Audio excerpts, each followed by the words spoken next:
49 cents. That's what one serving costs. One fruit available at any grocery store in America. And a published clinical trial showed it improved insulin sensitivity in just 6 weeks. That fruit is the blueberry. But before you click away thinking you already know everything about blueberries, stop. Because most people eat them the wrong way, at the wrong time, and unknowingly eliminate up to 70% of their benefits. And that's not a minor oversight. That's a daily decision quietly compounding against the very results you're working toward. Here's the part that should genuinely concern you. There are 7 fruits sitting in your kitchen right now. 3 of them are supporting your blood sugar. 4 of them are damaging it. And nobody, not your doctor in those 12 rushed minutes you're given, not the label on the package, is telling you which is which. That is a problem. And it is exactly the kind of problem I built this channel to solve. Today I'm going to rank all 7 fruits from the worst to the best. Number 7 is the fruit that most seniors consume every summer, convinced it is completely harmless. Number 1 is the reason a woman named Doris saw her A1C drop from 8.4 to 6.1 in just 90 days. Her endocrinologist asked what she had changed. She said, "1 fruit." He wrote it down. My name is Dr. Daniel Morgan, and today I'm going to show you exactly what Doris did, why it worked, and which fruits you need to stop treating as everyday snacks immediately. But before I rank a single fruit, 2 quick things, and they matter more than most people realize. If you're over 60 and managing your blood sugar, subscribe. This channel exists to give you the explanation that a 12-minute office visit simply never has time to deliver. Most physicians aren't withholding information out of indifference. They're trapped inside a system that has made genuine, thorough patient education nearly impossible. That gap is what I'm here to fill. Then leave 1 word in the comments, the fruit you eat most days of the week. I read every comment. They directly shape the topics I cover next. That's it. Now let's get to work. First, let me explain why fruit is so misunderstood by nearly everyone trying to manage blood sugar. Because fruit is not a single fixed category of food. It's not like sodium, where more is simply worse and less is simply better. Think of fruit as a medicine cabinet. Some bottles inside that cabinet have real healing power, others cause harm. And several of them look almost identical on the outside, yet what's inside is completely different. If you don't know which is which, you're guessing. When it comes to blood sugar management, guessing has consequences that show up directly on your lab results. Here is the physiology, explained the way it should have been explained to you years ago. The primary sugar in fruit is fructose. Unlike glucose, fructose does not enter your bloodstream directly. It takes a detour through your liver. In small, controlled amounts, especially when the fruit's natural fiber is fully intact, your liver processes fructose without difficulty. Blood sugar stays relatively stable, no dramatic spike, no sudden energy crash an hour later. But here is the mechanism that almost nobody explains with clarity, and it is the most important concept in this entire video. When you eat fruit without its fiber, when you juice it, blend it at high speed, or choose a variety that is inherently low in fiber and high in sugar, fructose floods your liver in a volume it was never designed to efficiently handle. Overwhelmed, the liver begins converting that excess fructose directly into fat. Worse, it triggers something called hepatic insulin resistance. Your liver progressively loses its ability to respond properly to insulin signals. And once that process takes hold, your fasting blood sugar begins to climb, while you sleep, while you rest, even after 12 hours without a single bite of food. That is the mechanism behind why certain fruits actively support your health, while others quietly undermine it. Understanding it is the difference between making choices that work for you and making choices that work against you. Now let's rank the 7. As we go, track mentally which ones are already in your kitchen, because by the end of this video, you're going to want to walk in there and make some deliberate changes. Number 7. Watermelon.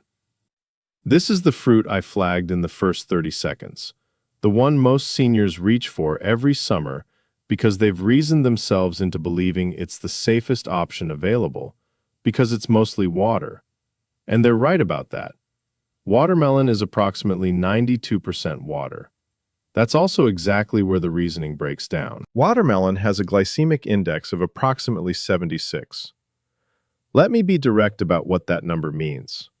It is higher than the glycemic index of a spoonful of ordinary table sugar. And watermelon contains almost no fiber to slow the absorption of that sugar into your bloodstream. That large, cool, refreshing slice on a hot July afternoon enters your system almost as quickly as a can of soda. The water creates the illusion that nothing significant happened. Your pancreas has no such illusion. It's responding urgently to a sugar load most people never see coming. I'm not telling you to eliminate watermelon permanently. I am telling you to stop treating it as a harmless, everyday snack. A few small cubes alongside a handful of almonds or walnuts is a reasonable, moderated portion. A large bowl of it on the porch on a summer afternoon is a blood sugar spike followed by an energy crash roughly 60 minutes later. The fruit is not your enemy. The misunderstanding of what it does inside your body is the enemy. Correct the understanding, and you correct the outcome. Number 6. Pineapple. Pineapple has earned a strong health reputation largely on the back of one compound, bromelain. Bromelain is an enzyme widely marketed for digestive support, for reducing inflammation, and for helping the body recover from swelling. The promotional language around it is compelling and convincing. Here's the truth. Bromelain does absolutely nothing for your blood sugar. Nothing measurable. And while bromelain receives all the credit, pineapple is carrying a glycemic index of around 66, a significant amount of rapidly absorbed sugar and very little fiber to slow it down. Canned pineapple packed in syrup is considerably worse. Pineapple juice is worse still. When you strip out the fiber entirely, you are flooding your liver with concentrated fructose, the exact mechanism we just discussed. Fresh pineapple in small amounts, eaten after a balanced meal containing protein and healthy fat, is something most bodies can manage. But pineapple eaten alone on an empty stomach is a fast-acting sugar delivery system dressed up with a tropical flavor. Do not judge a food by the one compound being advertised on its behalf. Look at the complete picture: sugar content, fiber content, glycemic index, and the context in which you consume it. Number 5. Mango. People call it the king of fruits and say it as though that title is automatically a compliment to your metabolic health. It isn't, not when blood sugar is the primary concern. One medium mango contains approximately 45 grams of sugar. That is more than you'll find in many commercially sold candy bars. The glycemic index runs around 60.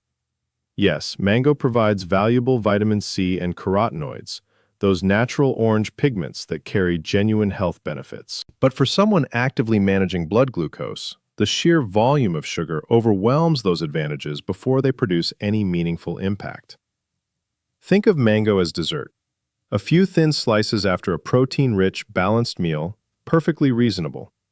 Half a mango chopped into your breakfast bowl, expect to watch your glucose reading climb if you're monitoring it closely.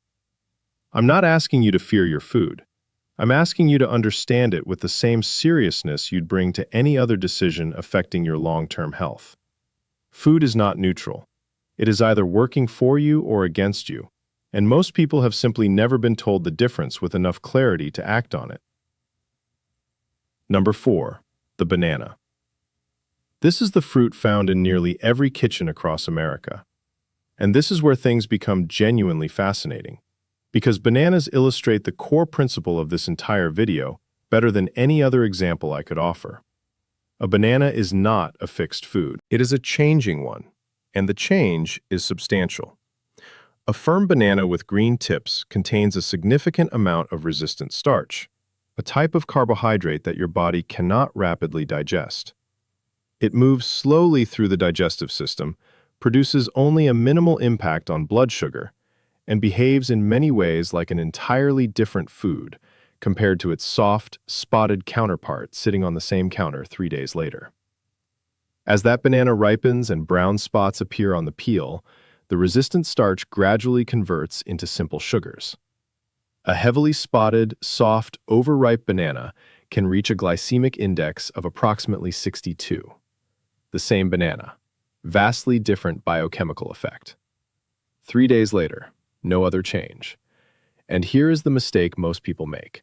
The exact same mistake they make with blueberries, which I'll address shortly. They consistently choose the softest, sweetest, most overripe banana available, eat it alone first thing in the morning on an empty stomach, and genuinely wonder why they feel shaky and hungry before 10 a.m. Half of a green-tipped banana with a tablespoon of natural peanut butter or alongside a boiled egg, that is a controlled, intelligent choice. A spotted, overripe banana eaten alone at 7 in the morning is a predictable blood sugar spike that sets the wrong metabolic tone before the day has even begun. The ripeness of a banana is not simply a matter of preference.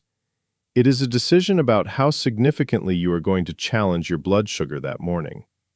So there are your first four: watermelon, pineapple, mango, and the overripe banana. 4 fruits that may already be sitting in your kitchen working actively against the goal you are trying to achieve. Now let's move to the 3 that genuinely work in your favor. Number 3, apple. You've heard the saying your entire life, and the science, properly understood, validates it with one critical condition that most people casually ignore. You must keep the skin on. That is not a minor preference. That is where the majority of the apple's benefit is concentrated. The apple's most significant advantage is pectin, a soluble fiber found primarily just beneath the peel. Inside your digestive system, pectin forms a gel-like substance that meaningfully slows the absorption of sugar, acting essentially as a built-in brake on your glycemic response.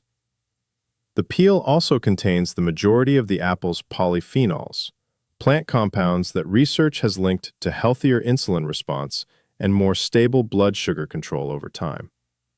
Peel that apple and you have discarded the medicine while keeping the sugar. Turn it into applesauce or apple juice, and the situation becomes even less favorable. A whole apple with its skin intact has a glycemic index of approximately 36, making it one of the most blood sugar-friendly fruits on this list. The instruction is almost too straightforward to believe. Eat the whole apple, keep the skin on. As nature packaged it. That's the entirety of the strategy. Don't let simplicity make you dismiss it. Simplicity, consistently applied, is what actually produces results. Number 2, grapefruit. Grapefruit carries the lowest glycemic index of any fruit we've discussed today, approximately 25. It also contains a natural compound called naringin, the bitter flavonoid responsible for grapefruit's sharp, distinctive taste. Research has associated naringin with measurable improvements in insulin sensitivity. On paper, grapefruit is as close to an ideal fruit for supporting healthy blood sugar management as you are going to find. But I need to draw a line here that is absolute and unmistakable. This is the one fruit on today's list that can be genuinely dangerous for certain people, and it has nothing whatsoever to do with sugar. Grapefruit blocks an intestinal enzyme called CYP3A4. Your body depends on this enzyme to properly metabolize many commonly prescribed medications, including numerous cholesterol-lowering statins and several blood pressure drugs. When grapefruit inhibits that enzyme, those medications accumulate in your bloodstream at levels far beyond what was therapeutically intended. That is not a theoretical concern. It is a well-documented, clinically established pharmacological interaction that has caused serious harm. So I'll be direct. If you take a statin or any medication for blood pressure, do not begin eating grapefruit regularly until you have spoken directly with your pharmacist about your specific medications. One phone call. That is the entire ask. Do not guess. Do not assume. Ask the professional who knows your exact regimen. If you are not taking any of those medications, Grapefruit can become a powerful, quiet ally for blood sugar control. Half a grapefruit in the morning, eaten in whole segments so the natural fiber is fully preserved, has minimal impact on blood sugar and genuine documented benefits for insulin sensitivity. Number 1. Blueberry. The 49-cent berry I opened with. Here is exactly why it earns the top position, and precisely why most people unknowingly eliminate nearly all of its benefits before a single compound reaches their bloodstream. The key active component in blueberries is anthocyanin. Anthocyanins are the deep blue-purple pigments concentrated primarily in the skin of the berry. These compounds directly improve the way your body's cells respond to insulin, not in a minor theoretical way. A published clinical trial found measurable improvements in insulin sensitivity after approximately 6 weeks of consistent blueberry consumption. 6 weeks, one food, measurable change. That is clinically significant, and I want you to take it seriously. Now here's the mistake I promised to explain at the start, and it's the reason most people eat blueberries and wonder why they don't feel or see any difference. They destroy the benefits through one of 3 predictable behaviors. They blend blueberries into smoothies, which fractures the fiber structure and floods the liver with fructose in exactly the way we've already discussed. They bake them into muffins surrounded by refined flour, added sugar, and processed fat. Or they pour them over a bowl of sweetened breakfast cereal, effectively embedding a beneficial food inside everything that undermines it. The blueberry becomes a passenger in a vehicle built to spike blood sugar. You're eating the bottle while pouring the medicine down the drain. The correct method is almost insultingly simple. Half a cup of whole blueberries, fresh or frozen, because freezing preserves anthocyanin content completely, alongside a source of protein and healthy fat that slows digestion. Not blended, not baked, not buried, whole. That is the protocol. It requires no equipment, no special ingredients, and no complexity. It requires only that you stop undoing the benefits of a food that is genuinely trying to help you. The story of Doris. She was 64 years old when she first walked into my office and placed an A1C of 8.4 in front of me. If you're not familiar with that number, your A1C reflects your average blood sugar over approximately 3 months. And 8.4 is the threshold where physicians typically begin the serious conversation about initiating insulin therapy. It is a number that demands immediate and sustained attention, not a slow, casual adjustment. 90 days later, her A1C came back at 6.1. Her endocrinologist was genuinely taken off guard. A reduction of that scale almost always indicates the introduction of a significant new medication. He asked her directly what had changed. She gave him 2 words: one fruit. Here is what Doris actually did. Every single morning, she combined half a cup of whole blueberries with plain Greek yogurt. The protein and healthy fat in the yogurt slowed the digestion and absorption of the fruit's natural sugars significantly. No smoothie, no cereal, no modification. She ate it whole, consistently, every morning without exception. And she made one additional change that proved equally important to the outcome. She stopped drinking the glass of orange juice she had consumed every morning for 40 years. That second change deserves every bit as much credit as the first, arguably more. That glass of orange juice had been flooding her liver with a concentrated fructose load each morning before she had even finished her first meal of the day. It had been quietly raising her fasting blood sugar for 4 decades. She had never once questioned it because she had always believed it was a healthy choice. She removed it. She replaced her morning routine with blueberries and plain Greek yogurt. 3 months later, 8. 4 to 6. 1. Her endocrinologist wrote it down. A 49-cent serving of one of the most affordable berries available in any grocery store. Eaten whole with protein, combined with removing one drink she had never thought to question. That was the entirety of Doris's change. No new medication. No complicated protocol. 2 decisions, one to add, one to remove. What you do starting tonight. I'm going to give you 5 clear steps, not suggestions, steps. Step 1. Walk into your kitchen and identify the 4 fruits we've discussed: watermelon, pineapple, mango, and any banana showing significant brown spotting. You do not have to discard them. You do have to stop treating them as harmless everyday snacks. Small portions after a complete meal containing protein and fat, never alone on an empty stomach. Change the category they live in, from daily staple to occasional treat. Step 2. Tomorrow morning, eat half a cup of whole blueberries with plain Greek yogurt or a small handful of walnuts or almonds. Not blended, not baked, not poured over cereal, whole. If there is only one change you make from everything I've shared with you today, make this the one. The evidence supports it. Doris proved it. The protocol is established. Execute it.